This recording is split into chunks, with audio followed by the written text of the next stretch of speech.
ari abantu banyandikira bavuga ngo bashaka ngo akazi ko mu rugo, yaba abakobwa se yaba abantu b'abagabo ngo mbashakire akazi ko mu rugo.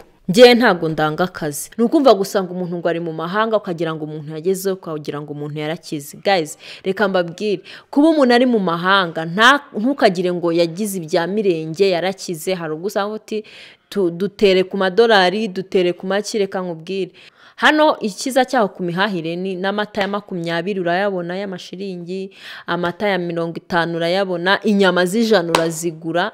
Nicyo kiza cyaho. Urumva rero igihumbi kirahaha hano. Niba hano mfashe igihumbi nkakikohereza ugafata 10,000 ukagira ngo 10,000 kubiguhereza n'ubwo nguko gusa.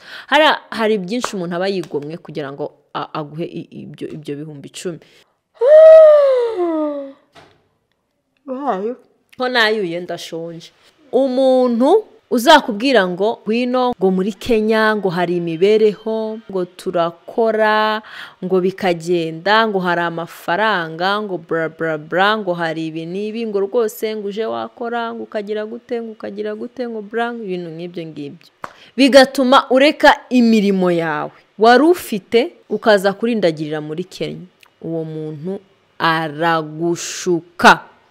Ngiye nakugira inama, ufite ikintu uri gukora mu gihugu cy'u Rwanda, ufite ikintu uri gukora umeze neza cyangwa mu kindi gihugu, ntago nakubwira kuza muri Kenya kuhashakira ubuzima. Kuza hano mu buzima bwa Nairobi ni nko kujya gushaka umugabo cyangwa gushaka umugore. Kuba muri we niko buzima.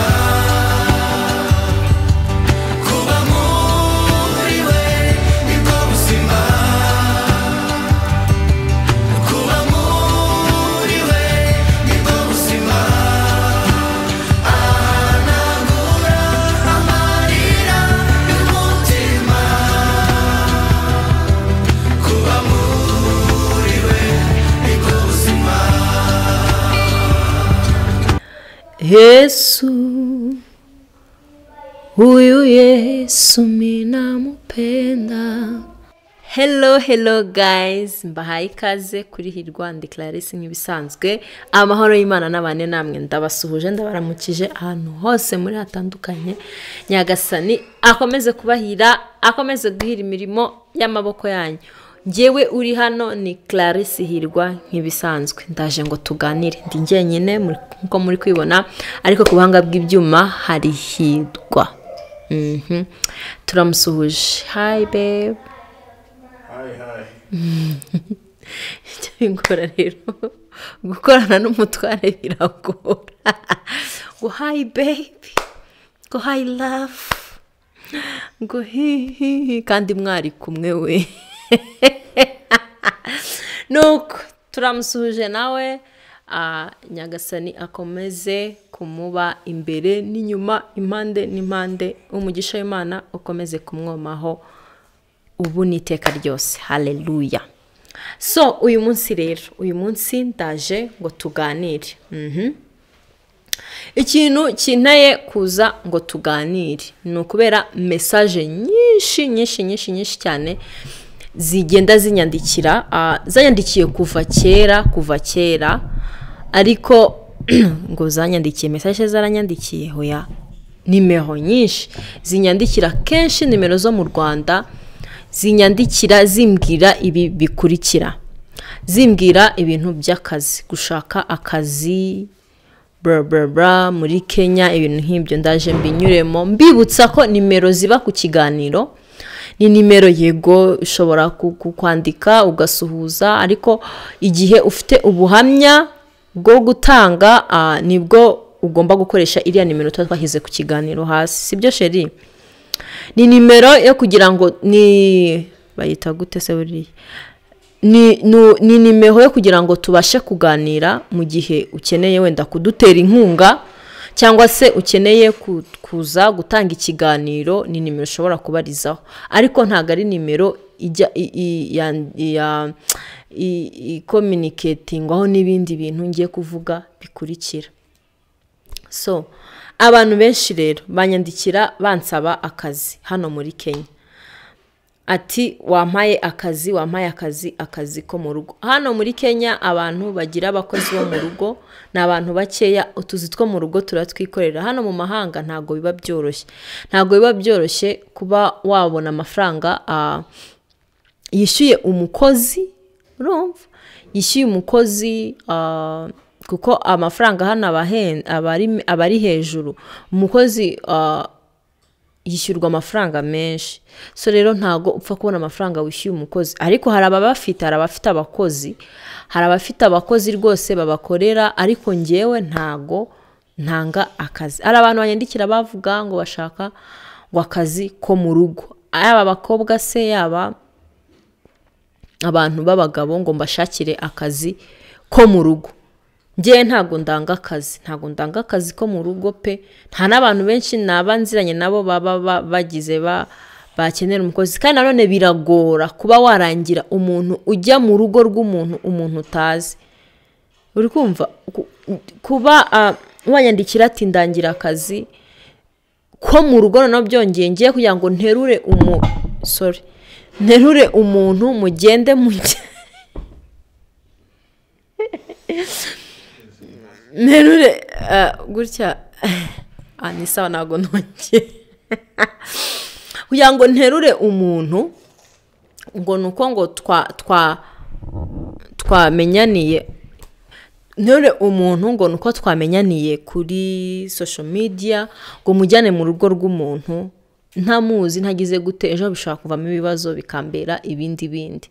Ntabwo rero ngiye ndanga akazi. Ikindi rwose n'abantu babinyandikira bakona simbasubije, ntago ari ikindi nuko mbura icyo mbasubiza. Murangora cyane, mba numva mubabaye mukeneye imirimo, ariko nkabona nge ntayo mfite nabaha. Abantu rero munyandikira, impamvu nkoze iki kiganiro, hari umupapa, niba ari umupapa umaze iminsi anyandikira weyezo, ndamubwira nti nimbona aho bakeneye umukozi nzakubwira.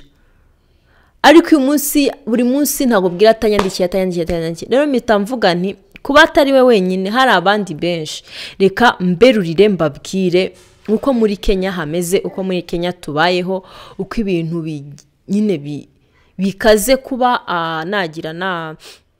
narangira nk'umuntu akazi.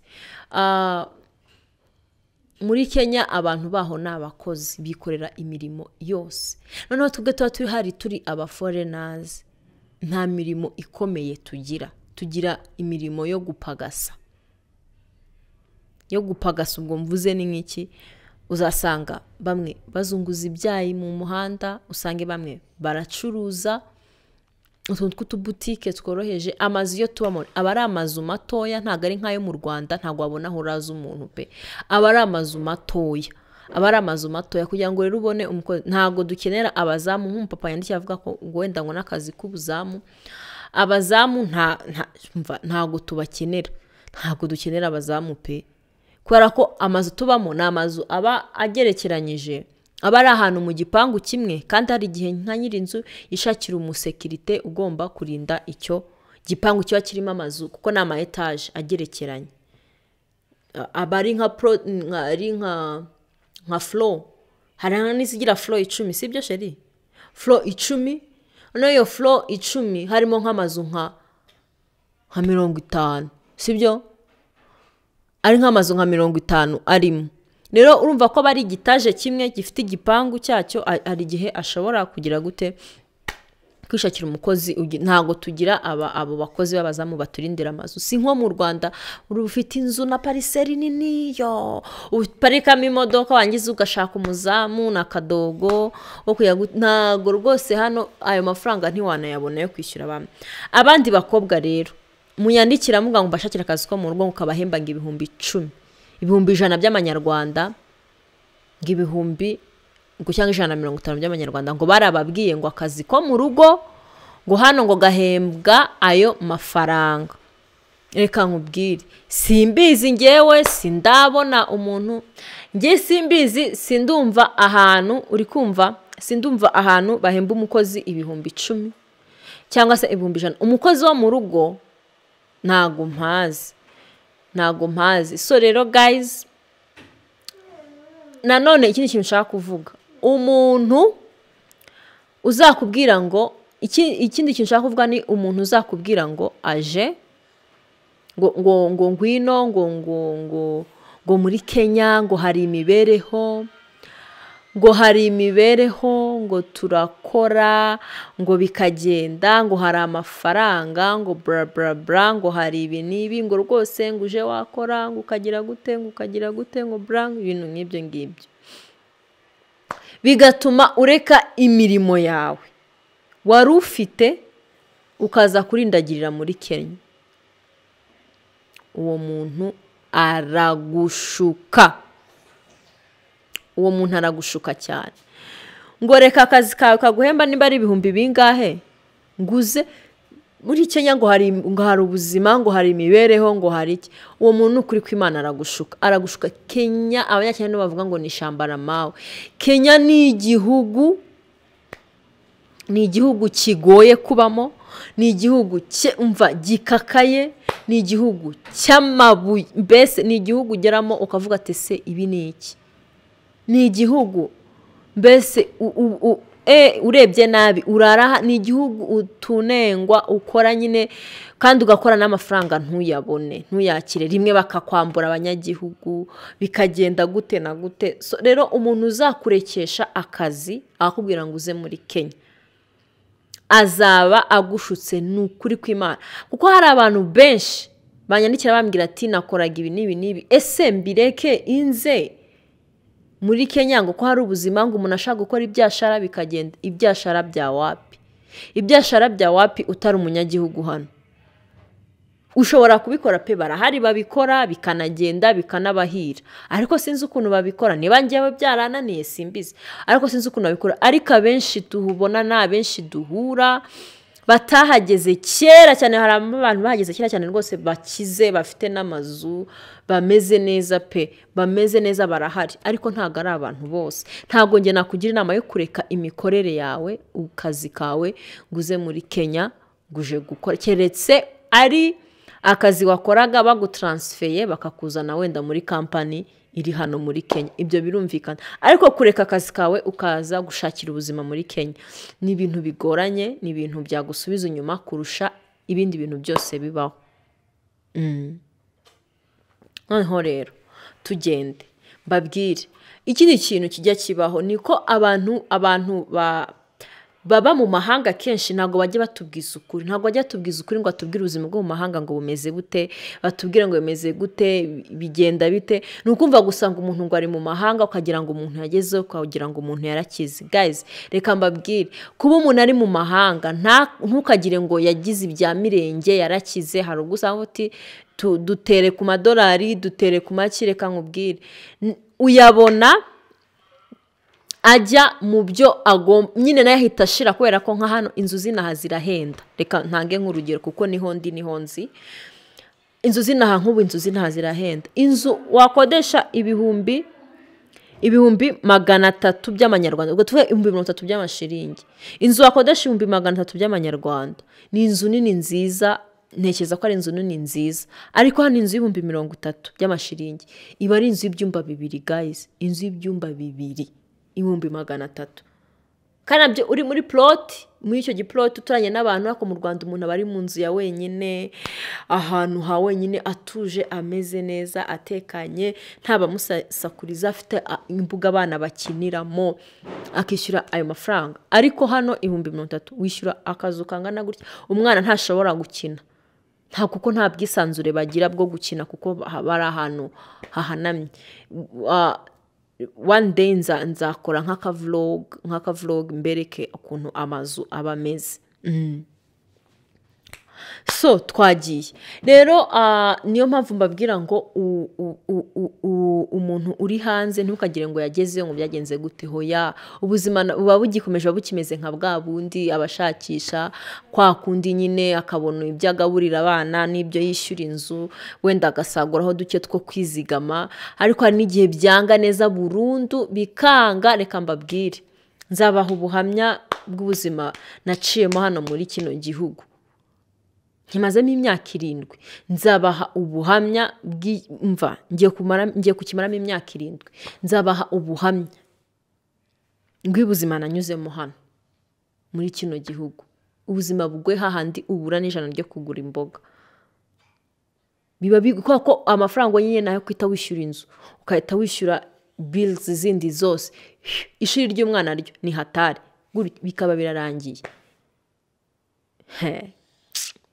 ntazagira umuntu ugushuka noneho abantu bo mu mahanga ntabwo tubwiza abantu b'iwacu kuri ugasanga twabiyemeyeho twagize gute ntabwo wabura 100 niba hano mfashe 1000 nkakikohereza ugafata 1010 ukagira ngo 1010 kubiguhereza n'ubwo nguko gusa hari byinshi umuntu aba yigomwe kugira ngo aguhe ibyo 1010 icyo 1000 ku 1000 hano kirahaha pe kirahaha iyo ufite gaze ufite umunyu 1000 ushaka kuguramo kawunga ibiro 2 uzarya kabiri ni ntuze n'agasukari ko kunywa mu karu hano ikiza cyaho ku mihahire ni n'amata ya 20 urayabona y'amashiringi amata ya 50 urayabona inyama z'ijana urazigura nicyo kiza cyaho urumva rero 1000 kirahaha hano rero kuba umuntu akiguhaye ntabwo bivuze ngo afite amafaranga ntabwo bivuze nyine ngo harimo abayafite pe ariko abenshi tuba turi gustragolinga nibo ndimo ndavugira rero umuntu yamara kukubwira gutyo wenda abona ibyo 2000 abona ibyo 3000 akaguhamagara nguze ukaza no handi usanga uje wagera Nairobi mu mujyi telefone ikahita iribwa urwara njye mura n'abantu benshi bambwira ati yarambwiye ngo nze ngo dushaka ubuzima yende gute ariko ngeze muri mujyi Nairobi ndamubura naramubuze hari n'umuntu umusore wigize kumpamagara arabimbwira ariko sibye ko abenshi basigaye babitekamo n'umutwe bakavuga ngo bahamagaye n'umuntu ngo arangije ngo ahageze ngo bagira gute ngo arababura barimo barabeshya barimo barateka umutwe barimo barabeshya ariko ubuzima bwo muri Nairobi we buragoye ntazagira umuntu ugushuka ngo ibintu ngo bimeze neza ngo ibintu ni amahoro ngo ibintu ngo ni munange ngo ngwino ngo ugire gute uti ibyo wari urimo ngo uje hano muri Kenya azaba akubeshye cyane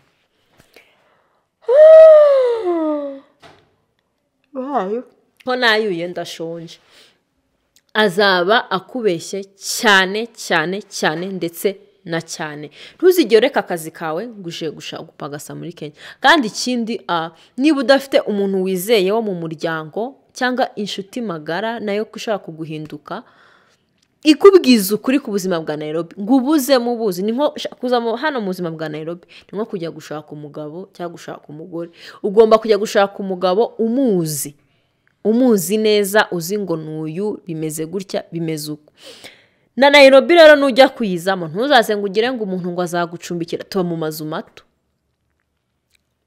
mazu mato cyakora uzaze wipanze uvuga uti wenda mfite amafaranga yo kwishyura inzu amezi 3 ndimo ndashakisha ufite ibikoresho byo mu nzu urimo urashakisha ubuzi bubaho hano kenshi mu bantu tishoboye wenda tuba twavuga ngo turakora amaduka akomeye tugire gute tujye gushaka ibyangombwa nabyo ntibiba byoroshye ni ugukora muri Kinyozi kugira kogosha nkatwe abakobwa tukajya koza mu mitwe yabo bogoshe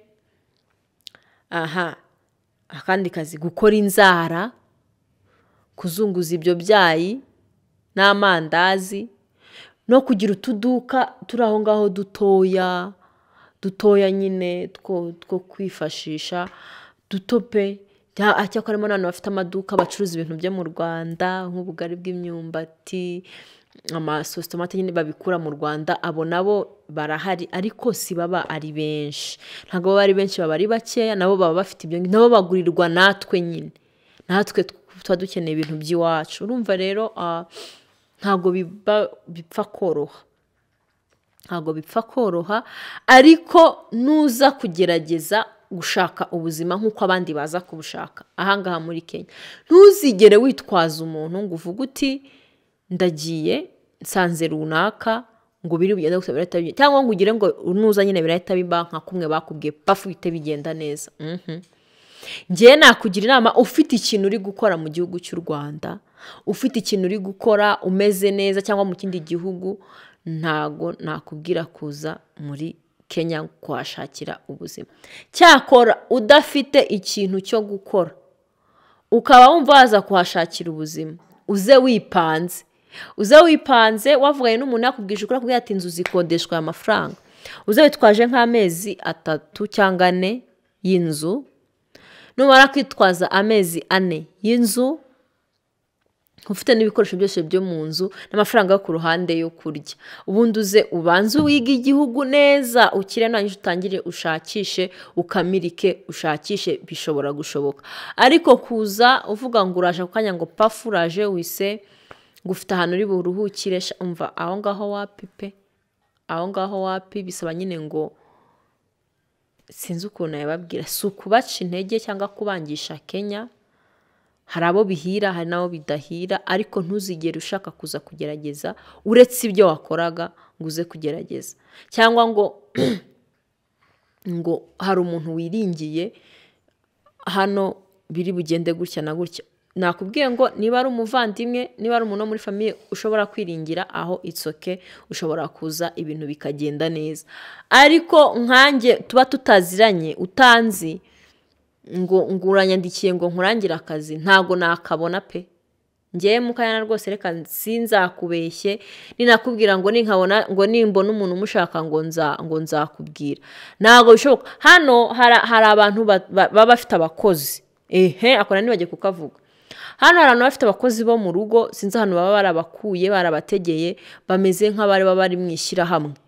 Kuko iyo ushatse umukozi urahamagara ukavuga uti nkeneye umukozi, bakahita bakoherereza umukozi bakakubwira amafaranga nyine ugomba kumuha. Ni ukuvuga ngo ugiye gukura umukozi mu Rwanda, umutegere ayo mafaranga, amapasiporo, niba ari amapasiporo, niba ari amaresepase cyangwa se irangamuntu, n'undi ejo ndazakenera ibyangombwa byo kuba hano, nk'amaviza agomba kujya ataha akagaruka kugira ngo abashe kubona viza. Ni ibintu ngemba numva biba bigoye. Rero iki kiganiro nari ngikoreye abantu banyandikira bansaba akazi, abantu banyandikira bansaba imirimo, abantu banyandikira bansaba kubarangira akazi hano muri Kenya. Ntago biba byoroshye kuba nabona akazi ngewe mukanya. Hari abandi wenda babishobora bashaka no kukurangira, hari n'abandi bafite n'ubuzirwa bashaka no kuguha akazi. Barahari b'Abanyarwanda bashaka kuba baguha akazi, barahari. Ariko ngewe wapi. N'Abanyakenya barahari bashaka kuba baguha akazi, ariko akazi kenshi baguha ntago ari ako kuba waba uri mu rugo. Ni akazi ko kuba wipanze ku ruhande, noneho b'Abanyakenya wipanze ku ruhande noneho ukajya ujya gukora, wenda afite nk'ishopu ukajya kumucururiza, afite nk'ikinyozi ukajya gukoramo, nyine ufite ahantu ho kuba. Kandi ahantu ho kuba hano nicyo kintu kigorana. Ndabeshya, nicyo kintu kigorana, ahantu ho kuba hano muri Kenya ni ikintu kigorana. Kubona ahantu bahameze shamana yanjye ni ikintu kigorana pe. So rero ndumva narekera aho ngaho, nkababwira ngo Imana ikomeze kubana namwe, tujye tuganira, twungurana ibitekerezo, tubwiza abantu kuri uko ubuzima bw'ahantu umuntu aba ari buhagaze. Ubuzima bushobora kuba bwarambereye gutya, ariko hari undi bwabereye sawa. Ngewe rero mbasangije uko mbibona nuko mbyumva, ko nyine kugira ngo hatazajya hagira n'umuntu ugira ngo hari namusuzuguye ku byo yansabye simbikore kubera ko simbishoboye. Hari abandi wenda bo bikunda bikagenda neza, ariko abenshi nagiye mpura nabo nuko bambwira ko ababahamagaye bagera mu nzira bakabageuka bakababura, ugasanga umuntu aje gustragoringira muri Kenya, ugasanga umuntu aryamye hasi. Nuko abantu bo muri Kenya biwacu ntago bakunze gushira ubuzima bwabo hanze, ntago bakunze kuganira ngo bavuge ko aya mateka. Nshaka no kumusangana ku muhanda tukavugana, ariko ntambwire. Nicyo kibazo gihari, ntambwire ngo bimeze gutya. Nyine bashaka kuba ubuzima bwabo, niba ari ubwo kurara hanze akaba arara aho hanze, niba ari ubwo kurara mu ibati bakaba arara mu iryo bati. Rwose nta nyine badashaka ko, kuko hari nabugeraho rwose ari Abanyarwanda ntibakwemerere ko ari Abanyarwanda, ugashiduka wumva umuntu ureze ubona ari nk'umunyagi, ugashiduka wumva umuntu nk'umuntu agiye guhaha inkweto, rwose umuntu yumva tuvuze Ikinyarwanda ku ruhande atavuga ngo ngwigura, kandi nabonaga ari nk'umujyaruwa ari kuvuga ibirimi bya hano byita iby'Igikuyu, arimo arabivuga. mva ndumirwa. So guys, nuko nyine bimeze, nuko byari bihagaze. Reka mbashimire mwebwe mukurikiye kino kiganiro, Nyagasani akomeze kubagirira neza. Utibagiye gukora subscribe niba uri mushyashya kuri Hirwa and Clarisse, please kora subscribe, usharing ibiganiro, utele comment, unagire gutya. Ubundi tubane. Abantu benshi iyo bageze muri kino gihugu barakubwira ati njye narahageze numva nshaka kwisubirirayo, ubuzima nyine burita bugucanga. Rero nzajya mbazanira abantu babibaganirizeho kugira ngo mubashe kumva ko ibintu mbabwira ari byo batubwira ukuntu akigera muri Kenya byagenze. Murabyibuka ko hari abo twigize kuganira ariko ni kera, nzongera mbabagarurire ubu ngubu babitubwireho neza. Bye, ciao ciao, ndabakunda, bye.